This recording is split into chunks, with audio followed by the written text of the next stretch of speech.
Five, you try to get the best player available. Um, we're optimistic. We got a list of guys now, and we've been watching film, and we watch the guys throughout the year. We're hoping we can find somebody that can help us next year. But at 45, it's a risk. It's the majority of guys don't have impact in the NBA at that pick, but we'll look at it. How active do you think you could be in trying to get back into the first round? Have you received calls? Are you making calls to other teams? Because reportedly there's a lot of activity on numerous teams' parts to try to get back into the first round. Yeah, we're looking at it. There's some things on the board, but the price is pretty high right now. I don't anticipate us jumping in the first, but who knows? Anything can happen. We've identified a few guys that we would like to get in for at the first round, but if I don't anticipate that happening. Something could change in the next 24 hours, but I don't anticipate it.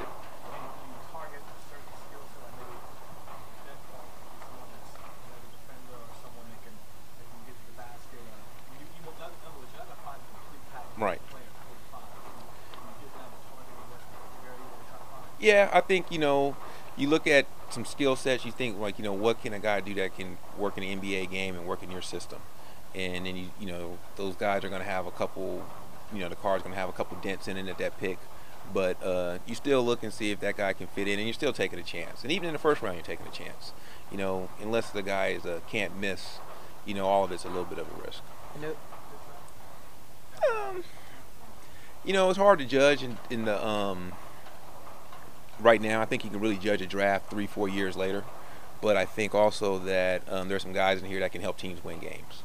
I know that in San Antonio, Ginobili is the biggest example, but Portland's done a good job with it. Is there any chance you draft a European player and just keep him over there for a few years? Is that even an option for you? Yeah, that is an option. We have Tim Connolly and myself. We made a couple European trips, and we have a European scouts, and we got a couple guys on our board.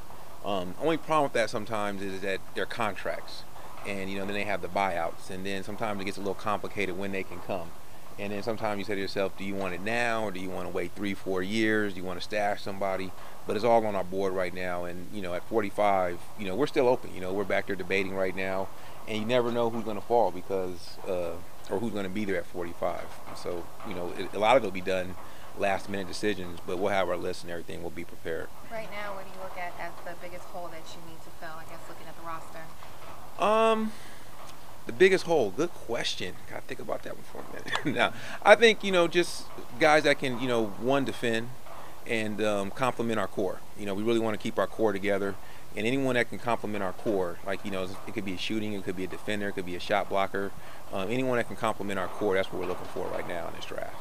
Is it easier to move up maybe in the second round if a guy falls out the first round that you may have had a first round grade on to move up, say, 10 spots or 12 spots? Is that a consideration, or is that easier than trying to move into the first round at this point? Actually, that's harder.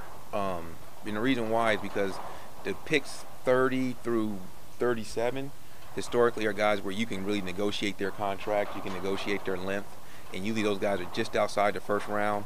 And so the price for those contracts a lot of times are higher because you have more flexibility with the contract. And so moving to 30 to 37, 38 is really, really hard.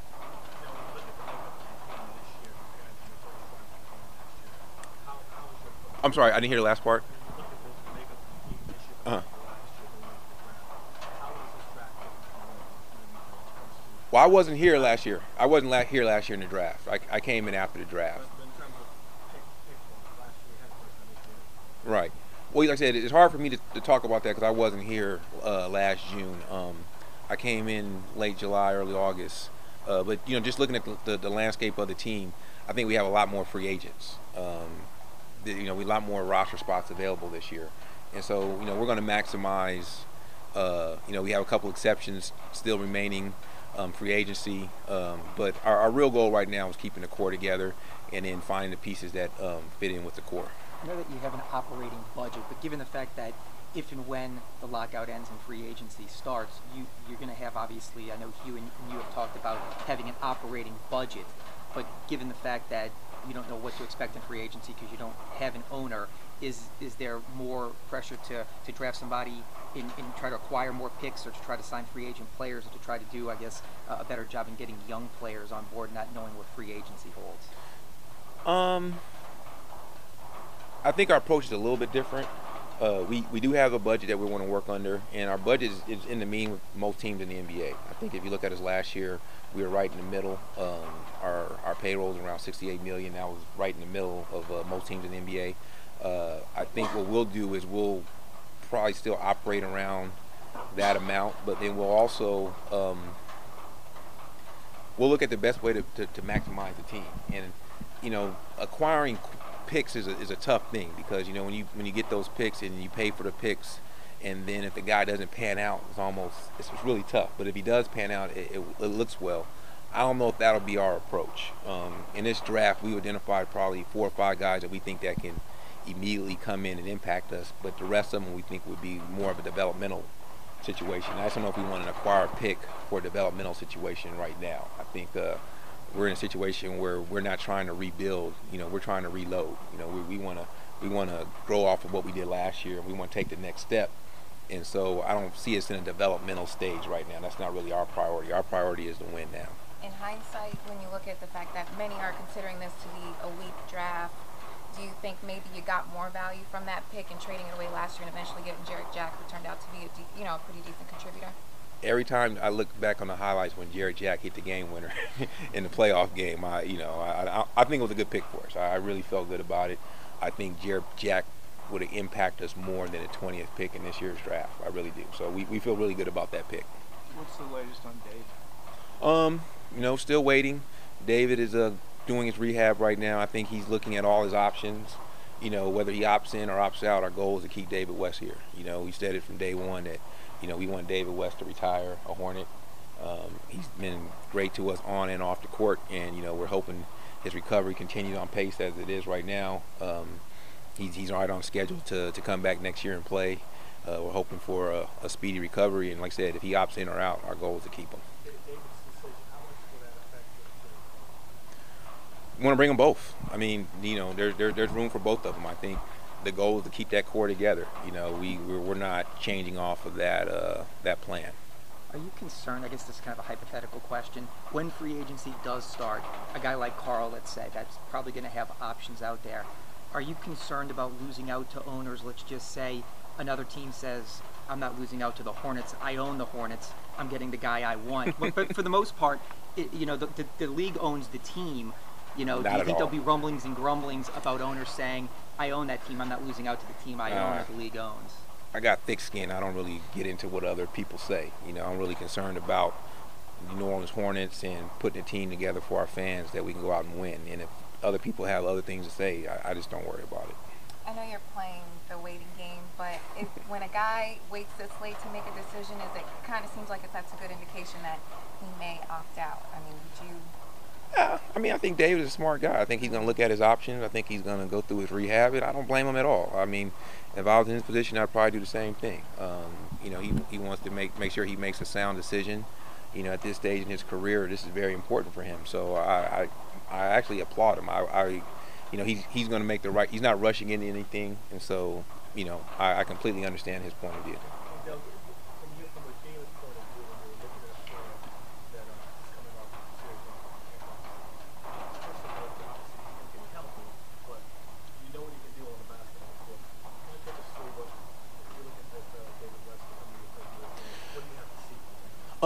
I think first you gather as much information as you can on the injury. I think you look at precedents about what's happened in the past with players, not only in your sport but different sports. I think you also look at the player, the type of game, the game he has, how that injury will affect his production, and then I think you make those decisions. And when we did that, we think Dave will be fine. We think Dave will be able to come back and play. And we know David the person. If anybody's going to come back from this, we know it's David West.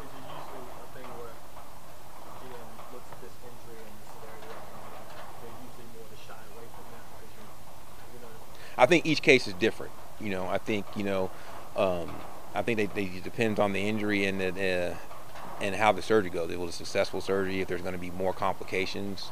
But I think we just take all those variables, and I think at the time of recovery, you look at that also. If it's a possibility of re-signing a contract, I think you have to look at everything. I'm sorry, I couldn't hear you.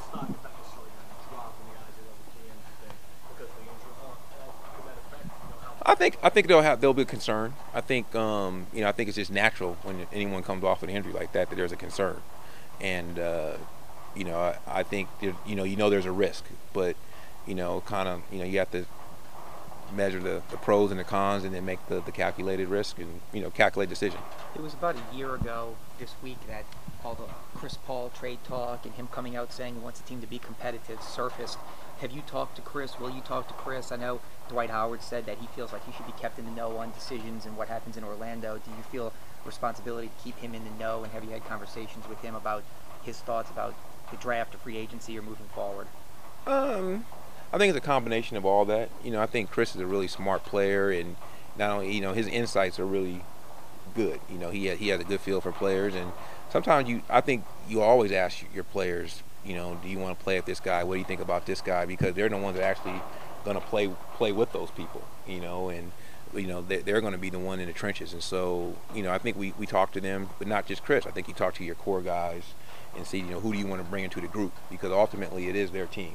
They're the guys going out there playing together. And I think you don't want to force players on guys that they don't want to play with. And so, I think that's just part of team building. Does it bother you at all as a GM when you see stuff like Chris Paul, Russell Westbrook type discussions? Does it bother you at all? Do you constantly have to deal with something like this? No, it's part of the job. It's fun to me, actually.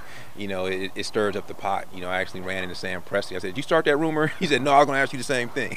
But it's speculation. I think a lot of times with the world the way it is, with the internet, the TV coverage and the media today, that sometimes people try to put two and two together and or try to anticipate things, and so it doesn't bother us at all. Say it's fun now. I don't know if people in Denver thought it was fun 6 months later with Carmelo talk every day. Are you prepared for something like that? If same situation for the most part of every day being asked about it and potential deals popping up and rumors and reports on I guess a daily basis. I think back, and I from a personal standpoint, I think back and you see situations that's happened over the years, and when you want this job, that's a part of it, and there's going to be good parts and bad parts and tough parts and challenging parts, and that's just one of the parts of the job. And I like the heat. I like getting in there, but of course I like things to go smooth and everything is easy, but I know there's going to be difficult decisions to make at some point, and we're prepared to make them. I think we're going to always keep in mind what's the best thing for the New Orleans Hornets, and I think if we keep that mindset and we do the right things, I think everything will work out.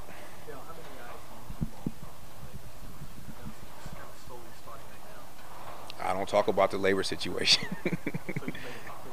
I just, I don't like to comment on that. Clarify.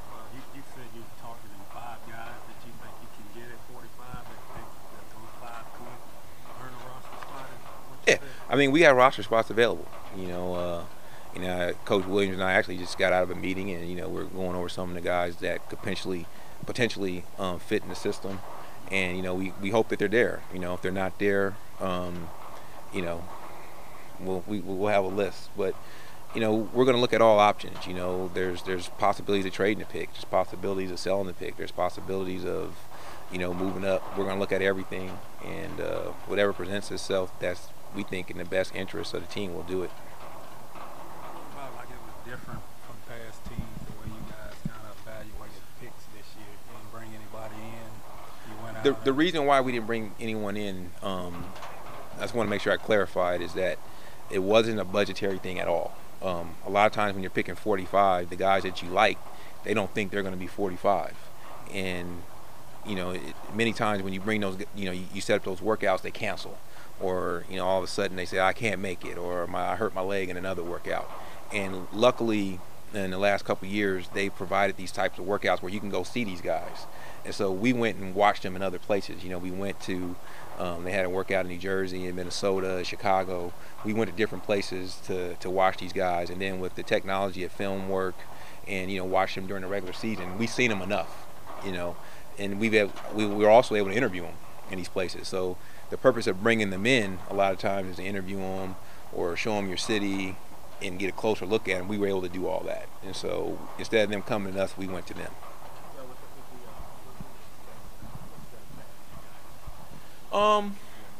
it just hurts from a developmental standpoint. You would like to see a guy like Quincy have another summer, learning the system, the rookies that you bring in, or getting to look at some guys that can make your roster.